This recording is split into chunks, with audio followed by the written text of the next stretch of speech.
There's always a backstory to everything, that's for sure. And that's why we're here. 100%. So Yeah. it's great to meet you. Thank you for taking a minute out. I appreciate it. Yes. Thank you for having me. I'm so honored. Absolutely. So before we get into your current adventure and all of your business ventures, I want to know 4 years ago, the world stopped on a dime with COVID. How did you get through the pandemic and how did it subsequently change you? Yeah, so I was actually living in one of the worst lockdown cities in all of Canada. So Canada was awful for the lockdown. I was locked in my apartment for probably about a year and a half. And so like you'd get fines if you left your house, if you were in vehicles with people that didn't live in your household, you get $700 fines, like in an instant. So it was really challenging. But that's when I started my business. That's when you have so much time. And that's what I really found during COVID was that some people really were affected, but if they had like purpose during COVID, it actually was a beautiful thing. Because I don't know when I would have had so much time to just sit and build what I built if it wasn't for COVID, because I'm such a person that's like, I'm always moving, I'm always doing things, I'm always kind of distracted, where I had this undivided time to not be distracted from anything because I couldn't be, that I built my business. I was in the best shape of my life because I'd run all the time. And I just did certain things that I knew I had to do to keep sane. Like obviously living in an apartment for like, and if you know Canadian apartments, like Canadian cities and the apartments are super small. Yeah. But going out every day and like I had a dog, so I had a great excuse to get out of the house and just making sure that I was doing things to keep sane through that time. But I really look at that time as such a blessing because I don't know if I'd be where I am today without that season. There's so many people that have talked about the silver linings. There were so many things that came out of it. I mean, it doesn't take away from the woe and everything being rearranged, but like you said, if you're that kind of person that's advantageous, you would take advantage of that time and make something good out of it. And that's what you did. So I want to get to what you made, but I want to frame the question this way. I'm going to put you in front of a bunch of third graders. It's career day. And one of the kids says, "Hey, what do you do for a living?" How do you answer that child? I help people find love, find friendship, and find fun. So you are the CEO of the Christian Singles Hub, and I'm curious, how did all of that, how did this become the passion? How has it grown? How did this happen? Yeah, so it's so interesting because if I look back at different careers I had in my life, it kind of all led up to what I'm doing now. So before I ever started what I did, I used to host events for singles, and I probably hosted over 1,000 events, hosted international trips, took 40 singles over to China once. And then I moved to Toronto, and I knew a woman who owned a matchmaking agency, and then I went on to work for her for a while. But then during COVID, I really just didn't like the idea of working for someone else that you had no control over who you worked with. And so for me, obviously, I'm a Christian and I have Christian values. And so I was getting clients that were like 70 years old and they wanted to date 20-year-olds. Like to me, I'm setting up unsuccessful relationships that doesn't feel great. And so during the pandemic, I really felt led to just start my own matchmaking agency. And that's kind of how this started. And then from there, just saw a bigger need. There's a new platform that came out called Clubhouse. It was an audio only app, so people could just come and join conversation and meet people from all around the world. And so at the time, I just started my matchmaking agency, and I knew a lot of other matchmakers, and they'd say, "Hey, Michelle, come, let's host events together on this platform." So we'd host events, but I still didn't feel good because, again, my values, my morals, my beliefs weren't in those conversations. And so I was like, well, if I feel that way, there's got to be other people that feel that way. So I started my own events for specifically Christian singles. And that's where kind of it turned from a matchmaking agency into the Christian Singles Hub because I just saw such a bigger need specifically for Christian singles to find community, to find fellowship, to find space, and to find like minded people as well for romantic relationships. And so that's kind of how the Christian Singles Hub was born. And then from there, we started events in person and online. We started retreats. We started a annual summer camp for Christian single adults. And then we still do matchmaking, dating coaching, and so many other things. So it's led to a lot of cool things. I had a dating app reach out from the UK who wanted to partner with me. I now do like a radio show for them once a week. And so it's been really cool to just see the opportunities come, but I also have seen like us grow globally, and I'm still like dumbfounded, like how do people in like Africa know about us, or Yeah, how do people in the UK know about us? And so it's really cool to just see the growth, but also see the connections that have formed, to see, people being less lonely. I think being in, a Christian environment, if you look at any churches, they don't really have anything for adults over the age of 28 who are still single. It's either young adults groups, but once you're advanced out of there, they almost like expect that you'll be married, and if you're not, well, that's on you, and so go find something. And so I really just saw such a need for it. And people, had come to me and said, "Hey, I prayed for this for 20 years and I haven't seen anything like this before." And so, really cool to see just a lot of people, a lot of less lonely people, because of what I created back in 2020. absolutely. So let me ask you this. When you were in the third grade, what did you want to be when you grew up? Oh, so it was so interesting because obviously, like when I was in the third grade, we didn't have technology and social media like it is today. So I always said, like, I want to be like an actor or a singer because I want to make impact in the world. And I thought that was the only way to do it. And so, and I did do acting for about 7, 8 years, and it was awesome and I loved it. But now I'm seeing the impact that's being made through the business that I created. But in third grade, I didn't know that was even an option. Yeah. Yeah. So who's been a hero for you, an inspiration in your life?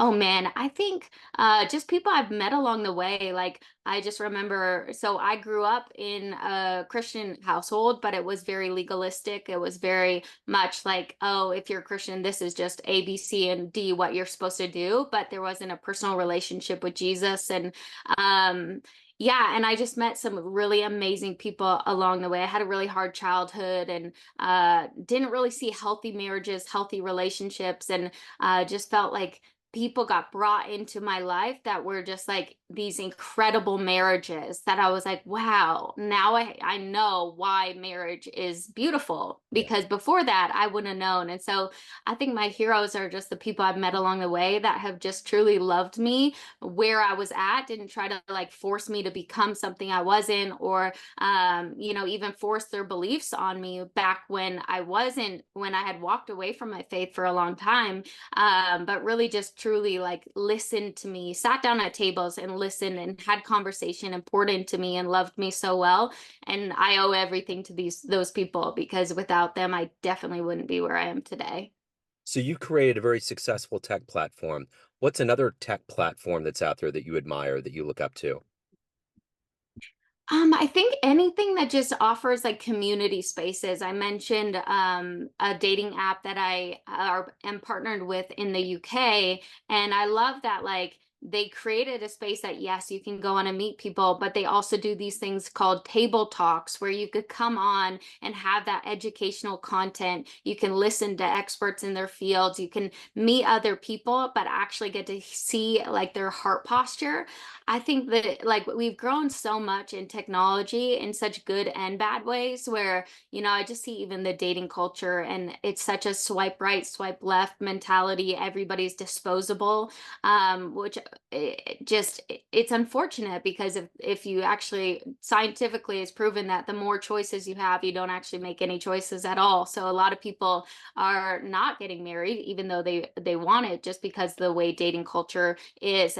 And so I really value any technology that truly like bridges the gap for not only like dating, but actually allows people to know each other on a heart posture level rather than just like a surface level of like, let's swipe right or left on photos.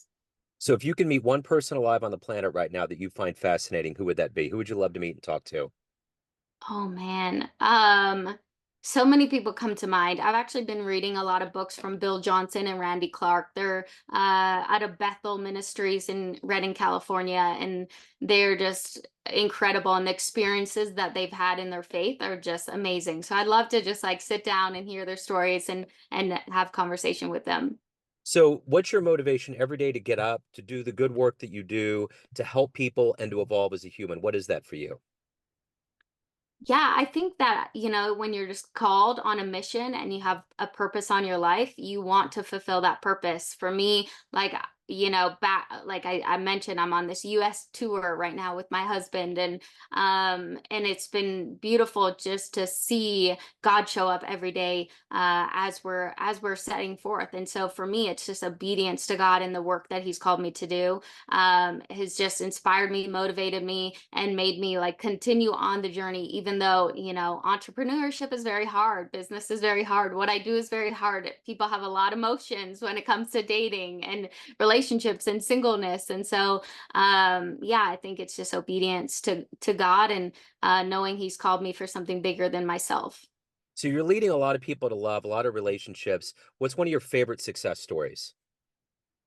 Yeah, I think like when I first started my matchmaking business, I got a client on. It was my second client, and he met someone through me. And not even a year later, I was like at their wedding, and they were like speaking about me and their vows, and they've now went on to like have babies and buy a house. And it was just so cool to see like, oh wow, I actually have a gift. I think as an early business owner, an early entrepreneur, you're kind of always in that balance of like sometimes I doubt myself a lot and sometimes I have the confidence to do this. And so I think when you see success stories and people really just speaking about you and their vows, like how much that impacted them, that you stepped into their life to help them was just amazing.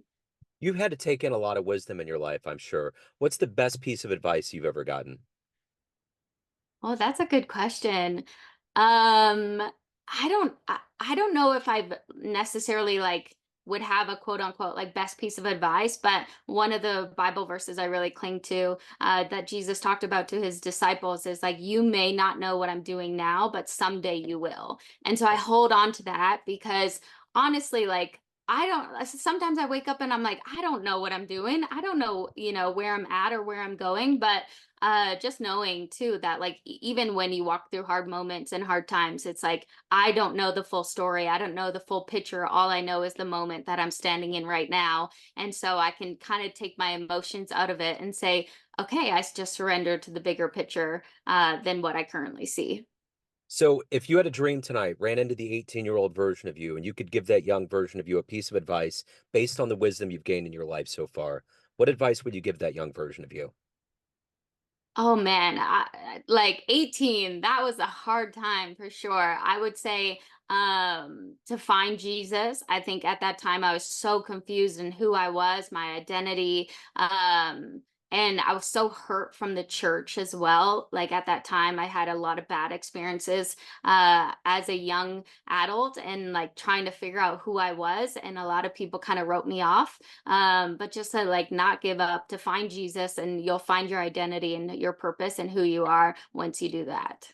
So, of all of the things that you've done in your life and successes, what are you the proudest of? I think just not giving up. From an early age, I was always told I wouldn't amount to anything and I wasn't gonna end up doing anything with my life.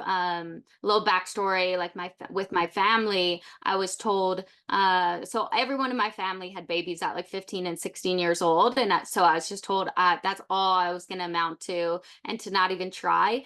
And so I think I'm just most proud that I just continued to run the race and continued to like go after things that I wanted to do and what I believed I was supposed to do, and just never gave up every step along the way, because it would have been so easy to just give up and just be like, okay, well, I guess that's all I'm supposed to end up doing and being. And so yeah, I would definitely say that, just proud of not giving up. So, on this RV tour, what's been one of the most surprising places you ran into that you didn't expect would be beautiful or alluring or any of those things? Oh man. I think every place has been beautiful in its own way, and we've just been able to see, like, whether it's like waking up and having like the most beautiful sunrise, or like looking out at the night and just being seeing like the stars just like so bright. It's Yeah. been amazing. I don't, yeah, yeah. We really love Charleston, but I had been there before and I knew I liked it. But for my husband to also love it, we're like, we're definitely gonna spend some time here, and maybe even after the tour have a little like couple of months of rest in Charleston. So yeah, it's been so cool to see, like, now we're in Colorado, you got the mountains, they're so beautiful, but before we were in Florida and got the beaches, and yeah, so it's been really beautiful every step of the way. So everyone out there, Michelle, has a perception of you, family, friends, clients, colleagues, but you run the show. What's your perception of you? Who do you think you are? I think I am like someone who's very strong and very stubborn, very resilient, very motivated and ambitious, but also like have this like inner softness to me that not a lot of people get to see. Like my husband's like, I love the gentle side of you, even though it doesn't show a lot. I know it's there, and when it comes out, it's really beautiful. So if anyone wants to get involved with the Christian Singles Hub, they want to reach out, they want to learn anything more about what you're doing, how can they do that? Yeah, through the christiansingleshub.com. Just go on there, and if you actually do the christiansingleshub.com/podcast, you'll actually get a free 7-day trial to our platform, the Hub app. So yeah. Excellent. Michelle, thank you so much. Enjoy your travels. It's a great story. I appreciate it. Thank you so much, Joe, for having me. Absolutely. Thank you.